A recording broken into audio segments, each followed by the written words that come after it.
It had been months since I left. I didn't say goodbye.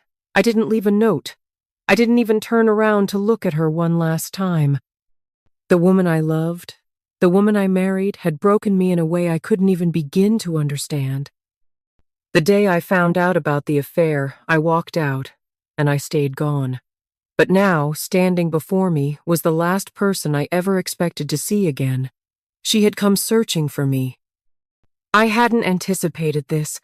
I didn't want to see her, not now, not ever. Yet there she was, standing in front of me, pleading for forgiveness. But why? Was it love, or was it regret? The discovery wasn't dramatic. It wasn't like one of those movie moments where you walk in on them in the act.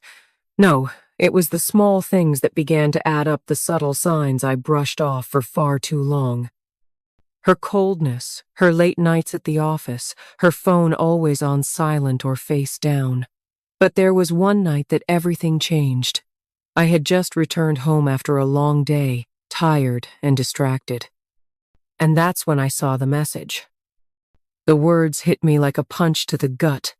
I could feel the weight of them sink into my chest, choking the air from my lungs. I didn't need to read it again to know what it meant. In that instant, everything I thought I knew about my marriage, about her, about us, was shattered. I didn't confront her. I didn't scream. I didn't demand any answers. I just walked out. There was nothing left to say. When someone betrays you like that, it isn't about understanding. It's about accepting that they've made their choice. They've chosen something or someone over you. And I couldn't stay. The days after I left were a blur. I didn't want to deal with anyone or anything. Friends reached out, family told me I needed to get out, get some fresh air. But I couldn't. I felt hollow, suffocated by the hurt, by the betrayal.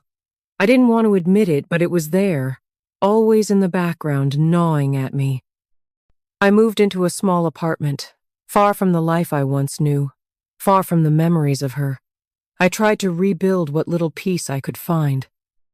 I kept to myself, threw myself into work, and avoided anything that might remind me of her. But the nights, those were the hardest. The silence was deafening. Every empty space in my new apartment felt like a reflection of the void she had left behind. There were moments when I missed her, moments when I wondered if she was feeling the same hurt I was. But I quickly reminded myself she had made her choice. She had crossed a line, and there was no going back. Then, one afternoon, about 6 months later, I received a message I didn't expect. Her name flashed across my phone, and for a moment, I froze.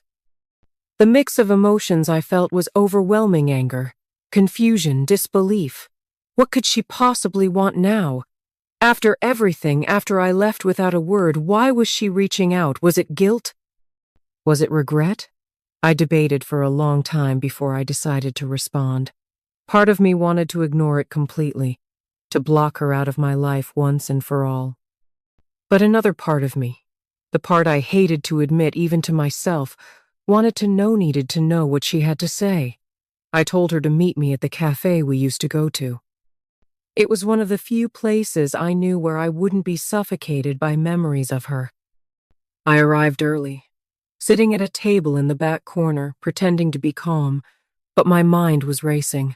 When she walked in, it took everything in me not to turn and leave. She looked the same, but not. Her hair was shorter now, and there were subtle signs of exhaustion under her eyes. It was like she had aged 5 years in the months we'd been apart. When she saw me, her eyes welled up with something, regret, maybe, or guilt. She sat down, looking down at her hands, her voice barely a whisper. "Thank you for meeting me," she said. I didn't say anything. I just sat there, staring at her.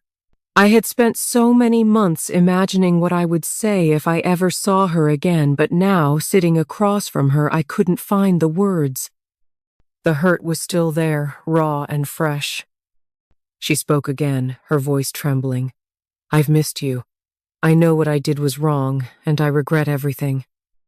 I wanted to believe her. I wanted to believe that the woman sitting in front of me, so vulnerable and broken, was the same woman I once loved. But the truth was, she wasn't. She wasn't the same. And she never would be again. I never meant for it to happen, she said, her eyes glistening with unshed tears. I thought I could handle it, that I could keep both of you in my life. But when I lost you, when you left, I realized how much you meant to me. I swallowed hard, my heart pounding. This wasn't the apology I had imagined. It wasn't enough. Words couldn't fix what she had broken. I needed more than just her regret. I needed the truth. "What is this?" I asked, my voice steady but cold. "Is this about you wanting me back, or is this about realizing you lost your safety net?" Her face fell, and for the first time I saw the truth in her eyes. "It's not just that," she said quickly. "I really miss you. I miss everything we had. I've thought about it every single day. I didn't know how to fix what I broke." But the unspoken truth hung in the air. She didn't miss me. She missed the way I made her feel. She missed the comfort, the security I provided, the life she thought she had with me. But it wasn't love. It was regret. And that's when everything clicked into place. She didn't come back because she couldn't live without me. She came back because her backup plan had failed. Her new life hadn't turned out the way she'd hoped, and now she wanted to make sure I was still an option. I stood up, feeling the weight of the realization settle over me. The clarity was overwhelming. I couldn't go back. Not now. Not ever. "I think you should go," I said. She didn't argue. She didn't try to convince me otherwise. She just nodded, her face a mask of disappointment and regret, and she left. I stayed behind, watching her walk away. The weight of the moment was heavier than anything I had felt in months. But as I walked away from the cafe, a strange sense of peace washed over me. I had done the right thing. Forgiving her didn't mean going back. It didn't mean pretending that everything was okay. It meant accepting the reality of the situation.